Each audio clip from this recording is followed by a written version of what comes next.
Les saluda el pastor evangelista desde acá de la ciudad de Yanquihue. Les envío un gran saludo a todos los hermanos y hermanas en Cristo. Que el Señor Jesucristo les bendiga sus vidas. Quiero humildemente dedicar este mensaje al Rey de Reyes y Señor de Señores, a mi amado Señor y Salvador Jesucristo. Va esta gran bendición, va esta gran edificación espiritual, y para todos cuantos en estos tiempos finales esperamos el gran pronto retorno de Jesucristo, estando apercibidos por las señales y acontecimientos finales que han de venir ante establecer su reino por la eternidad. Este tema, este mensaje, lleva por título La segunda venida del Señor Jesucristo. Tiene dos bases o diversos aspectos. La primera base, el que se relaciona con el arrebatamiento de la iglesia hacia el mismo tanto de los creyentes vivos como de los que durmieron con Cristo. La palabra arrebatamiento en la palabra griega es parousia, que significa aparición o llegada. En el Antiguo Testamento encontramos dos casos de arrebatamiento. En el libro de Génesis, capítulo 5, versículo 24, la eterna poderosa palabra de Dios dice: caminó pues Enoc con Dios y desapareció porque le llevó Dios. En el libro de Hebreos, capítulo 11, versículo 5, la palabra del Señor dice: por la fe Enoc fue traspuesto para no ver muerte, y no fue hallado porque lo traspuso Dios. Y antes que fuese traspuesto, la Escritura dice: tuvo testimonio de haber agradado a Dios. En el segundo libro de Reyes, capítulo 2, verso 11, y aconteció que yendo ellos y hablando, he aquí un carro de fuego con caballos de fuego apartó a los dos, y Elías subió al cielo en un torbellino. Estos dos casos de arrebatamiento se encuentran en el Antiguo Testamento, es tipología del arrebatamiento que el Señor Jesucristo hará cuando lleve a su iglesia al cielo. Los muertos en Cristo resucitarán primero y serán arrebatados juntamente con los creyentes vivos.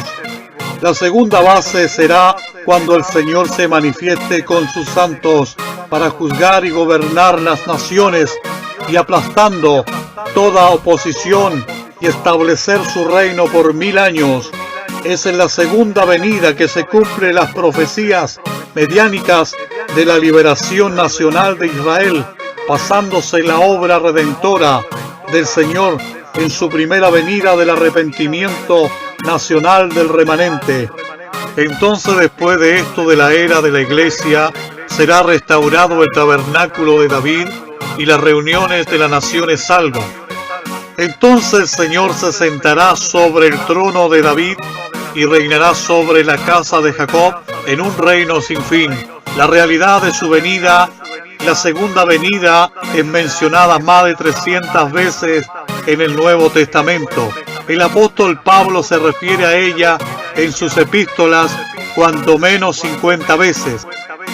Se afirma que la segunda venida es mencionada 8 veces más que la primera.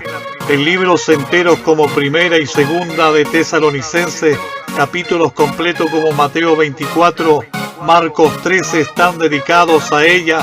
Es sin duda alguna de las doctrinas más importantes del Nuevo Testamento. La forma de su venida, la segunda venida del Señor Jesucristo, se mantienen interpretaciones que buscan evitar el punto de vista de la venida personal o literal de Cristo.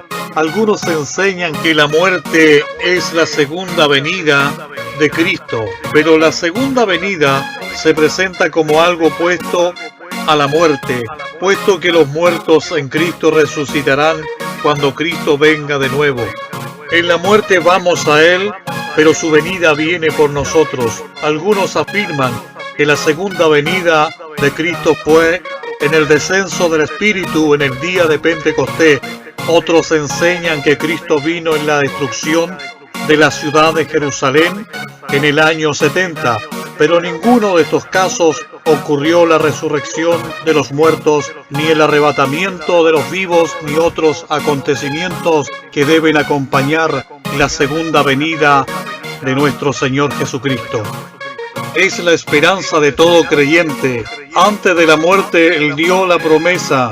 Después de la destrucción, al ascender al cielo, 2 varones con vestiduras blancas anunciaron a los discípulos que así sería su regreso, estando ellos aún en el monte de los olivos.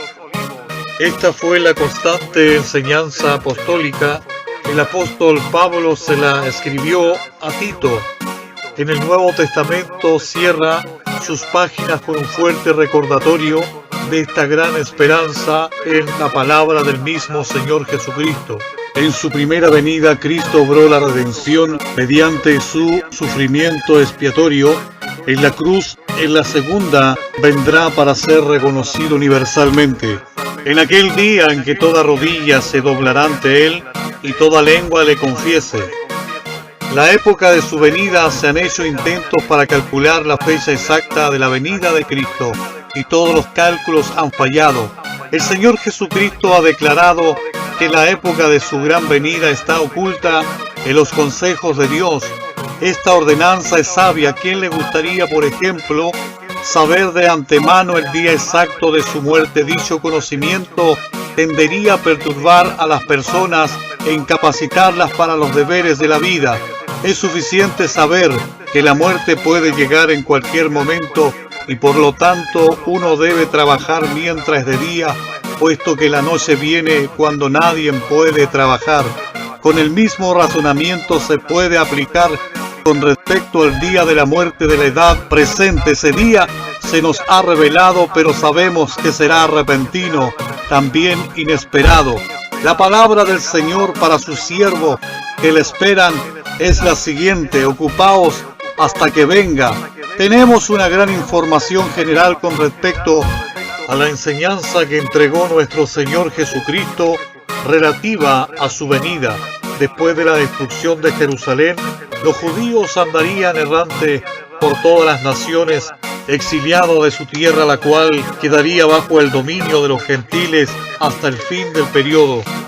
Cuando Dios juzgará a las naciones gentiles durante este periodo, los siervos de Cristo llevarían a cabo su labor predicando el Evangelio a todas las naciones. Será un tiempo de demora cuando la iglesia se estará preguntando por qué el Señor no aparece. Cuando algunos se preparan, otros caerán en la negligencia mientras el esposo tarda. Cuando ministros infieles caerán en la apostasía diciendo: para mí el Señor tarda en venir. El Señor aparecerá de repente para reunir a sus siervos y juzgarlos de acuerdo con sus obras. Después de mucho tiempo, a la medianoche, en una hora de un día que ninguno de los discípulos conoce, más tarde, cuando la gente del mundo viva en completo desconocimiento de la catástrofe que se avecina, como los días de Noé y como de los días de la destrucción de Sodoma y Gomorra, el Hijo del Hombre aparecerá en gloria exterior y poder para juzgar y gobernar las naciones todas del mundo.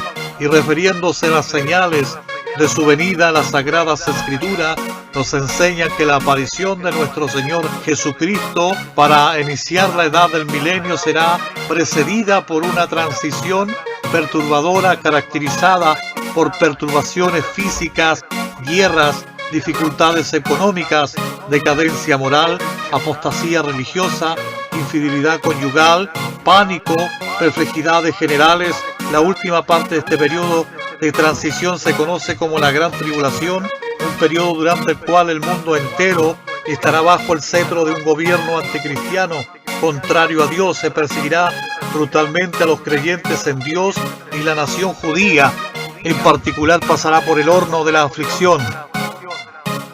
El Rey ya viene, pronto suena ya la trompeta. Maranata, Cristo ya viene.